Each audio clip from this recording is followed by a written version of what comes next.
Hello everyone की खबर आपनालोकर निश्चय भाले और मोरो भाले दिया आजिर भिडिओটো कोनो ब्लग भिडिओ নহয় আজি এটা ৰেচিপি বনাম মই কলা কচু আৰু কঁঠালৰ গুটি যেহেতুকে কঁঠালৰ গুটি সিজন ন তাৰ বাবে কলা কচু আৰু কঁঠালৰ গুটি বনাম ভিডিওটো আপোনালোকে হেকলৈকে চাই থাকক এয়া এতিয়া চাওক মই হাতত বান্ধি লৈছো পলিথিন যেহেতু কচু দাগ লাগে তাৰ বাবে আৰু এয়া লৈছো মই কঁঠালৰ গুটি কেটামান আৰু লগতে লৈছো এটা পিয়াজ এয়া এটা পিয়াজ লৈছো আৰু দুটা নৰহু আৰু এডখৰ আদা গোটেইখিনি বাকলি ধুনিয়াকৈ এৰাই লৈছো আৰু এয়া কচু বাকলি এৰাই আছো এতিয়া আৰু কচুৰ বাকলি এৰা হৈ গল মোৰ এতিয়া কচুখিনি ধুনিয়াকৈ এনেকৈ সৰু সৰুকৈ কাটি লৈছো আৰু এতিয়া মই কেৰাহী পাতি লম কচুখিনি আগতীয়াকৈ মই বইল কৰি লম কাৰণ কচুৰ কলা কচু কলা হয় সকলোৱে জানে মানে ভাজিখন কলা হয় এয়া মই পাতি দিছো কেৰাহী আৰু কচুখিনি একেবাৰে দি লৈছো মানে কচুৰ পানীখিনি কলা পানীখিনি মই আতৰাম আগতীয়াকৈ নহলে ভাজিখন কলা হয় আৰু এয়া পিয়াজ জলকীয়া আদা নৰহু গোটেইখিনি পৰিষ্কাৰ কৰি ধুই লৈছো আৰু এয়া এতিয়া মোৰ বইল হৈ গল কচুখিনি এয়া দেখিছানে মই এনেকৈ এটা পাত্ৰত ফুটা পাত্ৰত লৈ লৈছো আৰু পাত্ৰটোৰ তলত ফুটা পাত্ৰটোৰ তলত আৰু এটা পাত্ৰ দি লৈছো পানীখিনি তাত পৰিব এয়া দেখিছানে কেনেকুৱা হৈছে পানীখিনি কলা কলা একদম ৰঙা চাহৰ নিচিনা হৈছে আৰু এয়া এতিয়া পিয়াজ এটা ধুনিয়াকৈ কাটি লৈছো জলকীয়া আৰু আদা নৰহু আৰু জিকটা জিৰা পিছি লৈছো ধুনিয়াকৈ এতিয়া মই কেৰাহীটো পাতি দিছো গেছত গৰম হ'বলে এয়া মোৰ কেৰাহী গৰম হৈ গল এতিয়া মই তেল ঢালি দিছো কেৰাহীটোত আৰু এতিয়া দি লম পিয়াজ এয়া মই পিয়াজখিনি দি লৈছো আৰু পিয়াজখিনি মই ধুনিয়াকৈ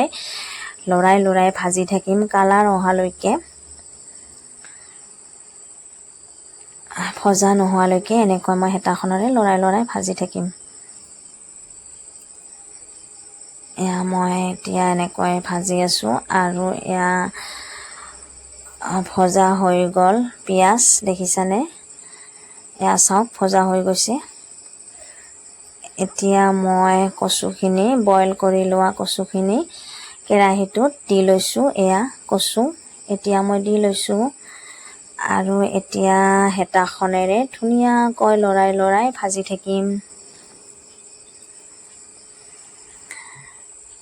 এয়া মই এনেকৈ হেতাখনেৰে লৰাই দিছো চাওকচোন আৰু নিজৰ সোৱাদ অনুসৰি মই নিজৰ সোৱাদ অনুসৰি দি লৈছো নিমখ এয়া নিমখ দি লৈছো নিজৰ অনুমানত এয়া আৰু লগতে দি লম হালধি এয়া হালধি দি লৈছো এতিয়া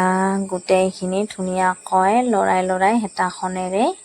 ভাজি থাকিম আৰু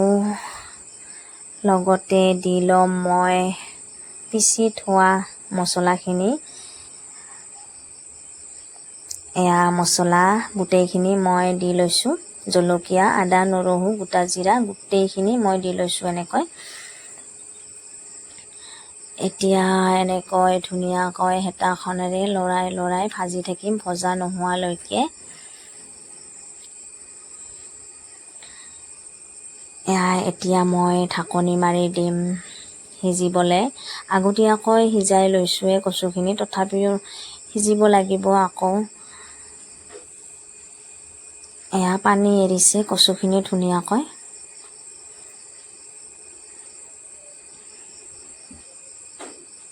এয়া দেখিছানে ইমান পানী ওলাইছে ন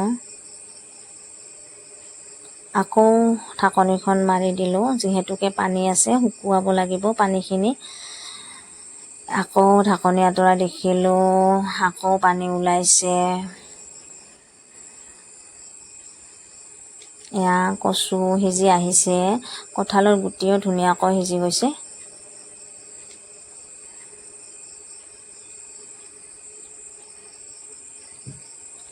আকৌ মই ঢাকনি মাৰি দিম, যিহেতু পানী আছে, পানীখিনি শুকুৱালেহে ভাজিখন ভাল লাগিব ন, শুকান শুকান হ'লেহে ভাল লাগিব ভাজিখন। এয়া অকণমান পানী শুকুৱাইছে, আকৌ শুকুৱাব লাগিব।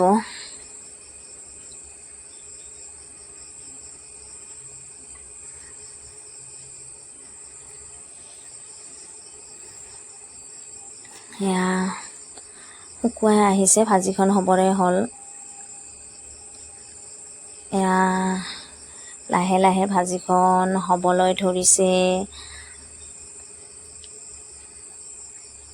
এয়া ভাজি হৈ গ'ল মোৰ। ক'লা কচু ভাজি খাই বহুতেই ভাল লাগে দেই। মোৰ ভিডিঅ'টো শেষলৈকে চোৱাৰ বাবে সকলোকে বহুত বহুত ধন্যবাদ জনালোঁ। আৰু ভিডিঅ'টো চাই ভাল পালে লাইক এটা কৰিব, আৰু যিসকলে মোৰ চেনেলটো এতিয়ালৈকে ছাবস্ক্ৰাইব নাই কৰা, চেনেলটো ছাবস্ক্ৰাইব কৰি দিবলৈ একেবাৰে নাপাহৰিব। আজিলৈ তেন্তে বাই বাই।